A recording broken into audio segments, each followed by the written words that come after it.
Hey everyone, back with a nice easy video.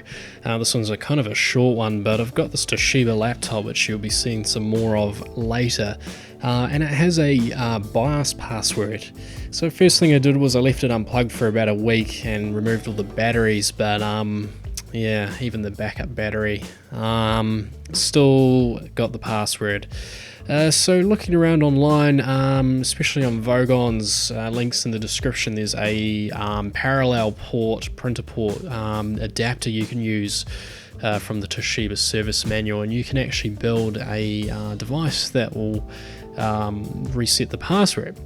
So what I did was I got one of those sort of like ports where you can solder your own cables to them. Or what you can do is cut off one end of a parallel port cable, assuming all the wires are in there. You can join them all together and use your multimeter to pin them out. So it's pretty easy. All you need really for this is just some wire. The gauge I'm using here is really too thick.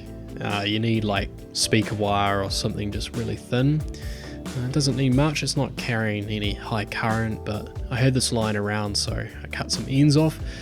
So I'm just tinning some wires up, and what we'll do is we'll use the pinout from the guide and we'll make the adapter for the reset procedure.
So this is the little adapter I'm using. It was like $2 online or something really cheap, or $1.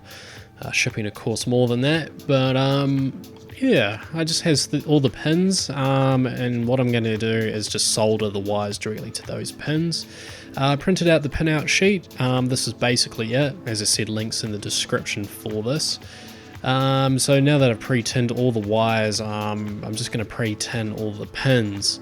The only downside with this particular one, I'm not sure if that's the same on all of these, but the numbers for the pins aren't on the back side, so you have to sort of keep flipping around the little adapter here. I'm not actually sure what these are really called, and count the pins and pre-tin them just to make assembly easier, because the less you heat these pins, the better. They are going into plastic, so you don't want to put much heat on them.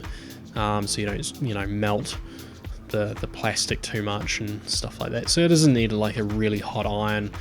I'm using a pretty fine tip, the same one I used to tin the wires with, which was a little too small, admittedly, for that gauge of wire, but I mean, it got there, no problems.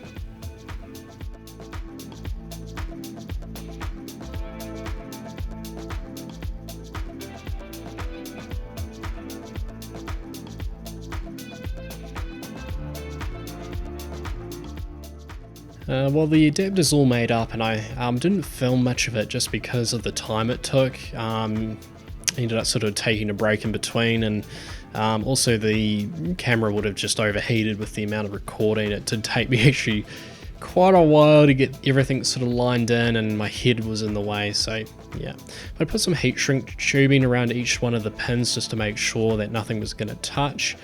They all had a great connection, no cold joints or anything like that, so really happy with how it turned out. And I put a little zip tie around the ends of the adapter so I could pull on the zip tie and not the wiring, because you know, you don't want to rip the pins out of the back of this. But yeah, it just plugs in just like that. It's important to use a multimeter to test that you've got continuity on the correct pins, and also to check for shorts. Very important. So I'm holding down the escape key, which is how you get into the Toshiba BIOS, and then it will prompt for F1. At this point it doesn't ask for a password. I then committed the changes using the end key and saving, and then you can power the laptop off, remove the adapter, and that's the BIOS password reset. Really easy. I'm really thankful I've got this tool because it works on quite a number of these Toshiba laptops and newer ones as well, and older. So very good tool to have. Stay tuned anyway, guys, for the next installment of videos. This one's going to be on this little laptop. I'm really happy with this one. It's one I've been looking for a while. But yeah, take care, and until then, we'll catch you guys soon.